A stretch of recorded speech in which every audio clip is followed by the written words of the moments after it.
తెల్లవారుజామున 4:20 విశాఖ ప్రజల్ని చాలామందిని భయభ్రాంతులకు గురి చేసినటువంటి సమయం. విశాఖలో ఒక్కసారిగా భూమి కంపించడంతో చాలామంది మెలకువగా ఉన్నటువంటి వాళ్ళు భయభ్రాంతులకు గురయ్యారు. ఒక విశాఖే కాదు, అల్లూరు సీతారామరాజు జిల్లాలో కూడా అనేక చోట్ల భూమి కంపించింది, భూకంపం వచ్చినటువంటి పరిస్థితి ఉంది. అయితే రిక్టర్ స్కేల్ మీద 3.7గా నమోదయ్యి పెద్ద ప్రమాదానికి దారి తీయలేదు. కానీ నిద్రలో ఉన్నటువంటి వాళ్ళకి రిక్టర్ స్కేల్ మీద ప్రమాద తీవ్రత పెరుగుంటే మాత్రం ఒక పెను ప్రమాదమే సంభవించేది. అసలు విశాఖ లాంటి ప్రాంతాల్లో భూకంపాలు వచ్చే అవకాశం ఉందా? ఇక్కడ వాతావరణం అసలు ఏం తెలియజేస్తుంది? భూమి లోపల ఉన్నటువంటి పొరల పొజిషన్ ఏంటి? ప్రస్తుతం మనతో పాటు ఆంధ్ర యూనివర్సిటీ ప్రొఫెసర్ త్రినాథరావు గారు ఉన్నారు. సార్, అంటే మేజర్గా చూస్తే అసలు విశాఖ భూకంపాలకి సేఫ్ జోనా కాదా? భూకంపాలు వచ్చే అవకాశం ఉందా? ఏం చెప్తారు అసలు? విశాఖపట్నం సేఫ్ జోన్ అండి. అంటే ప్రకంపనాలు వస్తాయి. కానీ ఈ జోన్ కానీ తీసుకుంటే ఈ సైస్మిక్ జోన్లోనూ ఇది జోన్ నెంబర్ 2గా ఉంది. జోన్ నెంబర్ 2 అంటే తీవ్రత తక్కువ గల ప్రకంపనాలు మాత్రమే విశాఖపట్నాన్ని తాకుతాయి. అంతేకాని హిమాలయ దగ్గర ఉండే 5వ నెంబర్ జోన్ కానీ 6వ నెంబర్ జోన్ కానీ మనకు సంభవించదు ఇక్కడ. కాబట్టి విశాఖపట్నము మన సైస్మిక తరంగాలకు ఉండే జోన్లో అయితే నెంబర్ 2లో ఉంది. కాబట్టి ఎట్టి పరిస్థితుల్లో భయము లేదు. కానీ ఒక్కసారి భూమి అంతర్భాగంలో ఉండే మార్పుల వలన ఈ ప్రకంపాల తీవ్రత పెరగడానికి కూడా అవకాశం ఏర్పడుతుంది. అంటే ఇక్కడ 3.7 నమోదయ్యింది. సహజంగా ఇప్పటి వరకు కంపించినటువంటి భూకంపాల్లో 5 దాటితే కొంతవరకు ప్రాణ నష్టం జరుగుతున్నటువంటి పొజిషన్. అసలు 3.7 దాని తీవ్రతను ఎలా కొలుస్తాం మనం? అసలు ఎంత తీవ్రత ఉంటే, అంటే సర్వసాధారణంగా చెప్తే ఎలా చెప్తారు అసలు తీవ్రతను? ఇప్పుడు తీవ్రత అనేది ఏంటంటే, ఒక శాస్త్రవేత్త 1935వ సంవత్సరంలోనూ రిక్టర్ అనే శాస్త్రవేత్త ఈ సైస్మిక్ తరంగాలకు ఒక ఇన్స్ట్రుమెంట్ని తీసుకొని తీవ్రతను లెక్కించాడన్నమాట. ఆ తీవ్రత ఏంటంటే రిక్టర్ స్కేల్ అంటారు. ఈ రిక్టర్ స్కేల్లోనూ మొట్టమొదటి 2.5 రిక్టర్ స్కేల్ ఉందనుకోండి, అది 3800 లీటర్ల పెట్రోల్ ఎంతైతే బర్న్ అయ్యి శక్తి రిలీజ్ అవుతుందో అటువంటి శక్తి 2.5 రిక్టర్ స్కేల్ మిగులుస్తుంది. సో 3.7 అంటే ఇంకా ఎక్కువ శక్తి. కానీ ఇది ఎక్కడ ఏర్పడిందండి? భూమి కేంద్రకము 10 కిలోమీటర్ల అంతర్భాగంలో ఏర్పడింది. ఈ 10 కిలోమీటర్ల అంతర్భాగంలో ఏర్పడడం వలన ఏమవుతుందండి? ఈ శక్తి సైస్మిక తరంగాల రూపంలో ఏర్పడి అది మొత్తం అంతా కూడా దాని చుట్టుపక్కల ఉండే కొంతమేర సుమారుగా ఒక 150 కిలోమీటర్స్ వరకు కూడా విస్తీర్ణం ఏర్పడింది. అంటే ఎంత లోపలికి ఈ భూమి కంపిస్తే తీవ్రత ఉంటుంది? దాని తీవ్రత ఎక్కువగా ఉండే సమయానికంటే ఎంత పై వరకు, అంటే ఇప్పుడు 10 కిలోమీటర్లు అని చెప్తున్నారు, ఇది 5 కిలోమీటర్లు 3 కిలోమీటర్ల ఈ స్థాయిలో కనుక కంపించి ఉంటే దాని ప్రమాద తీవ్రత ఎలా ఉండే అవకాశం ఉంటుంది?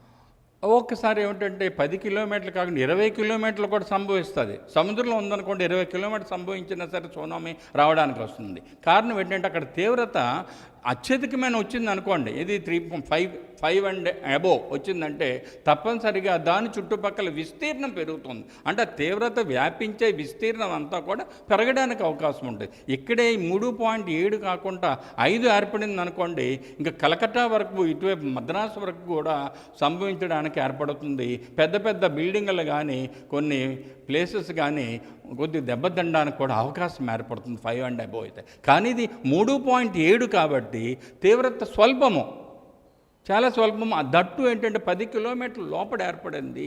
ఇంకా 10 మన భూమి యొక్క ఇది భూగర్భ శాస్త్రాన్ని కానీ తీసుకుంటే మన విశాఖపట్నం కానీ అల్లూరు జిల్లా కానీ ఇదంతా కూడా ఈస్టర్న్ ఘాట్ మొబైల్ బెల్ట్లో ఉంది. ఈస్టర్న్ ఘాట్ మొబైల్ బెల్ట్ అంటే అంతా కూడా రాతితో నిర్మించింది. ఈ రాతితో నిర్మించడం వలన ఏంటంటే ఈ తరంగాలన్నీ కూడా ధ్వని తరంగాల రూపంలో మారింది. సైస్మిక్ తరంగాలన్నీ కూడా ధ్వని తరంగాల రూపంలో మారింది. అందువలన ప్రజలు కూడా ఏంటంటే రాత్రి కొంతమంది చెప్పారు, కొంత ధ్వని ఏర్పడింది, అంటే పెద్ద శబ్దం వచ్చినట్టుగా ఏర్పడింది అన్నారు. సో దానికి కారణం ఏంటంటే ఈ సైస్మిక్ తరంగాలు అన్నీ కూడా ధ్వని తరంగాల రూపంలో సంభవించాయి. విశాఖలో వచ్చినటువంటి ఈ భూ ప్రకంపనలకు సంబంధించి 3.7 ఒకే టైంలో ఇది అల్లూరు సీతారామరాజు జిల్లా ఎక్కడో ఏజెన్సీ ప్రాంతంలో కూడా అదే టైంలో అంటే 4:19 3.7 అంతా ఒకే లెవెల్లో వచ్చే అవకాశం ఉందా? తీవ్రత తగ్గడం పెరగడం ఇట్లాంటిది ఏమైనా ఉంటుందా?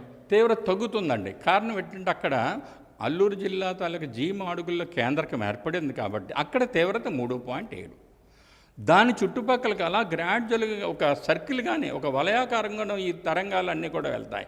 ఈ వలయాకారం వెళ్తున్నప్పుడు దూరం పెరుగుతున్న కొలది దాని యొక్క తీవ్రత తగ్గిపోతుంది, కానీ ప్రకంపన మాత్రం తెలుస్తుందన్నమాట. ఎన్ని చోట్ల ఏర్పడిందండి? అంటే జీమాడుగులు ఒకటి, విశాఖ ఒకటి, ఇలా రకరకాల ప్లేసెస్లో ఏర్పడిందా? చాలా ప్లేసులు ఏర్పడిందండి. జీమాడుగుల్లో కేంద్రకం ఉంది. దాని చుట్టుపక్కల ఏంటంటే అనకాపల్లి, నర్సీపట్నం ఏర్పడింది, అనకాపల్లి ఏర్పడింది, అలాగే ఇక్కడ భీమిలి ఏర్పడింది, తర్వాత విశాఖపట్నము, నెక్స్ట్ కొద్దిగా ముందుకు వెళ్ళామనుకోండి పోలవరం లేదు, మళ్ళీ విజయనగరంలో వచ్చింది. ఇందువల్ల చూడండి, ఈ జీమాడుగులను కేంద్రకంగా చేసుకొని ఒక సర్కిల్ కానీ గీస్తే ఈ సర్కిల్లోనూ ఈ ఏరియాలన్నీ కూడా ఉంటాయి. పోలవరంలో లేదు.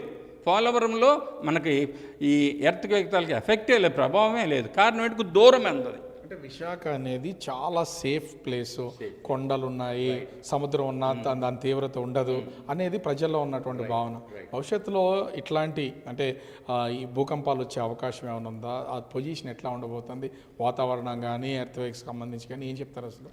రైట్. ఇక్కడ భవిష్యత్తులో భూకంపాలు రావడానికి ఛాన్సెస్ అయితే తక్కువ. కారణం ఏంటంటే ఇది సేఫెస్ట్ జోన్. మా శాస్త్రం ప్రకారము, మా సైస్మాలజీ శాస్త్రం ప్రకారము ఇది సేఫెస్ట్ జోన్గా డివిజన్ చేస్తాము. కానీ మానవుని యొక్క తప్పిదాల వలన కొన్ని మార్పులు సంభవించడానికి అవకాశం ఏర్పడక లేదు. ఇక్కడ ఏంటి తప్పనిసరిగా అవకాశం ఏర్పడవచ్చు. కారణం ఏంటంటే పెద్ద పెద్ద ప్రాజెక్ట్స్ కట్టేస్తున్నారు, ఆకాశ హార్మాల యొక్క భవనాలు నిర్మిస్తున్నారు. ఆ భవనాలకు సంబంధించిన వాటర్ కానీ తీసుకుంటే భూమిని అంతర్భాగంలోకి వెళ్తున్నారు, భూమి చాలా పొరల్లోకి వెళ్తున్నారు. వెళ్ళడం వల్ల ఏమవుతుందంటే భూమిలో ప్రత్యేకమైన మార్పులు సంభవిస్తాయి. ఈ మార్పుల వలన ఫ్యూచర్లో భవిష్యత్తులో ఏమైనా భూమి యొక్క స్థితి కానీ మార్పు సంభవించిందంటే, ఈ ప్లేట్ల పొరల్లో కూడా మార్పు సంభవించిందంటే భూకంపాలు రావడానికి అవకాశం ఉంటుంది. కానీ శాస్త్రం ప్రకారం అయితే ప్రస్తుతానికి safest zone Visakhapatnam, safe zone. Right, thank you. అంటే విశాఖలో వచ్చినటువంటి ఈ ప్రకంపనలకు సంబంధించి మాడుగుల్లో దీనికి సంబంధించిన పాయింట్ని అయితే ఐడెంటిఫై చేశారు. అది ఒక్క చోటే కాదు, విశాఖ, అటు అనకాపల్లి, నర్సీపట్నం, ఇలా భీమిలి ఇలాంటి ప్రాంతాల్లో దీనికైతే రెక్టర్ స్కేల్ మీద 3.7 నమోదైంది. అయితే విశాఖలో భూ ప్రకంపనలు వచ్చినా కూడా ఈస్టర్న్ ఘాట్స్ కాబట్టి ఈ ప్రాంతం ఎలాంటి ఇబ్బంది లేదు. భవిష్యత్తులో కూడా భూకంపాలు వచ్చే అవకాశం ఉన్న దాని ప్రభావం మాత్రం ఎక్కువగా ప్రజలపై ఉండదు అనే ఒక ధైర్యాన్ని అయితే ఇస్తున్నటువంటిది అయితే ఉంది. మానవ తప్పిదాలు ఎక్కువ అవుతున్నాయి, వాటిని సరి చేసుకోవాల్సినటువంటి బాధ్యత కూడా ఉంది. ఇప్పుడు వచ్చినటువంటి ఈ భూ ప్రకంపనల వల్ల ఇది 3.7 వచ్చింది కాబట్టి ఎట్లాంటి ఇబ్బంది లేదు. భవిష్యత్తులో వచ్చే అవకాశాలు ఉన్నాయి, కొన్ని జాగ్రత్తలు తీసుకోవాల్సినటువంటి పరిస్థితి ఉందని Andhra university geophysics professor Trinatha Rao చెప్తున్నటువంటి పరిస్థితి కనిపిస్తుంది. కెమెరామెన్ అజయ్తో రాజు, బిగ్ టీవీ, విశాఖపట్నం.